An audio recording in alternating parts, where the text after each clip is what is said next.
and welcome to part 1 of a special millinery video in which I'm doing something a little complicated.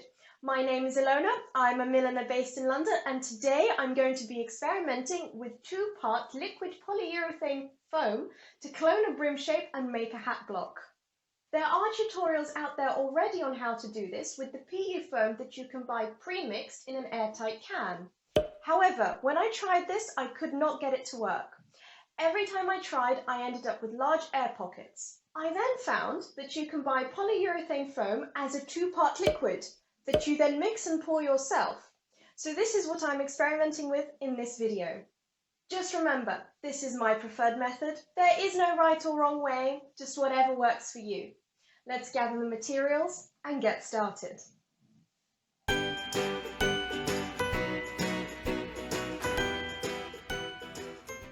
For a comprehensive list of tools and materials, as well as some suggested suppliers, please see the description box below.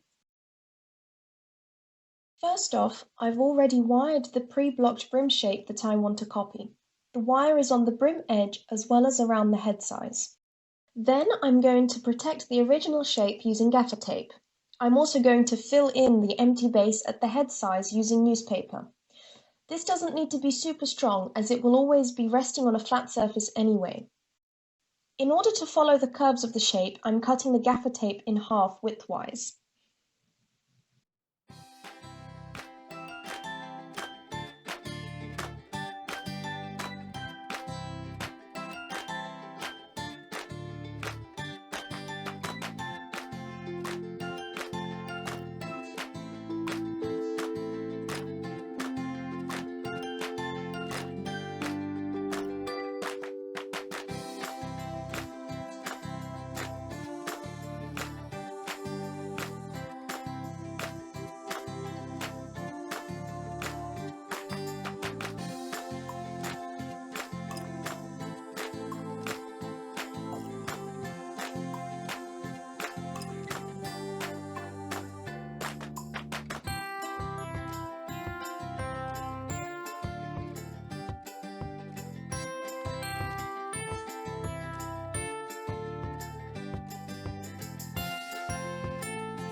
Now I need to cover the shape with a release agent in order to be able to remove the foam easily once it is set. Here I'm using Vaseline and rubbing it in with a cloth.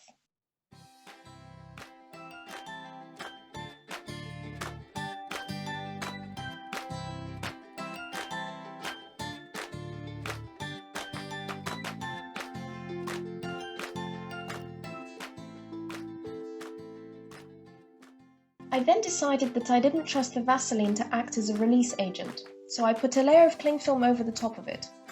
In hindsight, maybe this was unnecessary and actually complicated things. You'll see why later.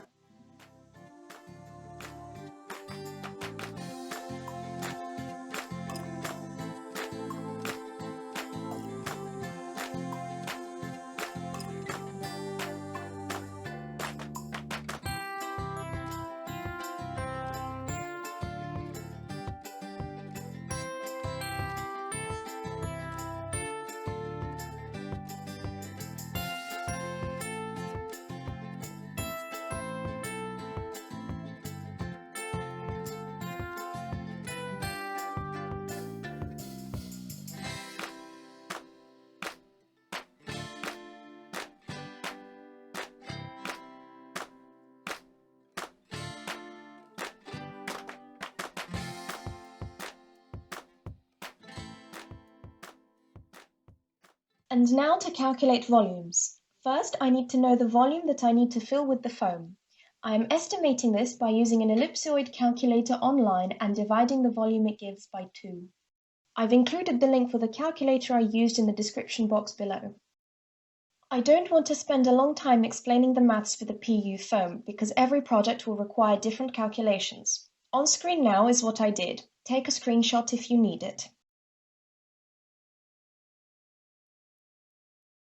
Safety is sexy, so I'm going to follow the safety guidance on the labels of the PU foam.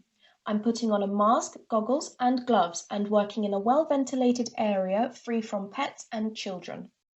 To mix the foam, I've prepared 2 disposable containers, one for the part A and the second for the part B, and some sticks to do the mixing with. I have also protected my scales with Clingfilm. I am going to measure out part A and part B separately and then pour part B into part A. Then I have 8 to 12 seconds to mix the foam before it starts rising. This is called the creaming phase. Here is where I went a little wrong. I spent 13 seconds mixing and it really made a difference as the foam didn't rise as much as it could have done if I had only mixed for 8 seconds. So next time I need to remember to mix faster. As you can see, the rise is instant.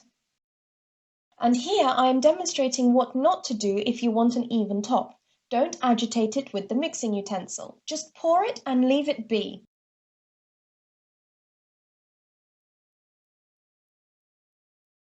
Then I let it dry in a well-ventilated space for a whole week before it was time to reveal if this worked. Here we go. This has been drying for a week. It's time to reveal the results. All that unevenness on the top is because the foam didn't rise all the way, so I decided to top it up off camera just to make sure it reached the top edges. Not ideal, but it worked. I'm going to gently prise the foam out of the mould. And the top is dented. It looks like the foam melted the cling film and reacted with it. The foam gets hot as it rises, so this makes sense. As I said earlier, I now think the cling film was unnecessary.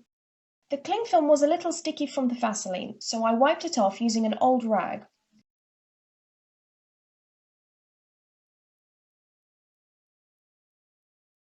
The foam adhered itself onto the cling film, so I wasn't able to remove all of it, but I removed as much as I could.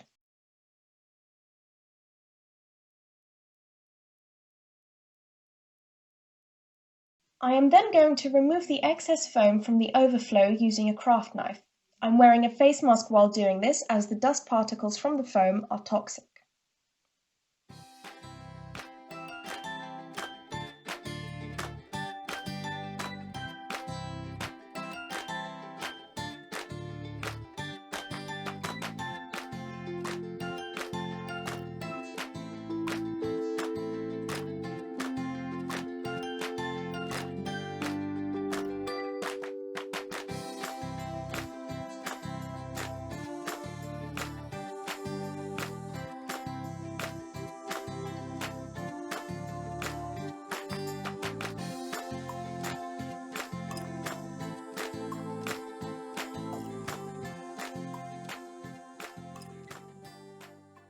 Before moving on, I want to show you a successful hat block using this method which didn't need anything doing to it before using. I used a plastic plant pot holder covered in Vaseline and no cling film.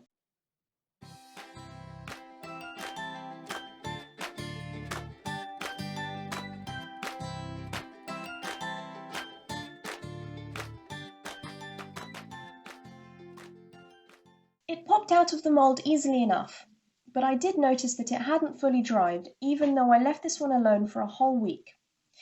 I think this is because of the non-porous nature of the plastic container. This wasn't a problem. I just let it dry for a few more days out of the mould just to be sure before using. In conclusion, this works really well for a small shape. However, for a bigger shape, perhaps I should have tried this in 2 or 3 or even 4 layers, mixing a small amount of foam at a time, pouring it into the mould and letting it dry before adding the subsequent layer. If you enjoyed this video, make sure to like and subscribe and check back in 2 weeks' time for a part 2 in which I'll show you how I fix the dented top of the foam block. I'll also demonstrate using the finished foam block to block a straw brim. See you next time. Bye. You said clone. I think I also then said brim. Yes. Can you tell my hat isn't finished? Can you stop? Oh. You've got everything you need, so just rewind and then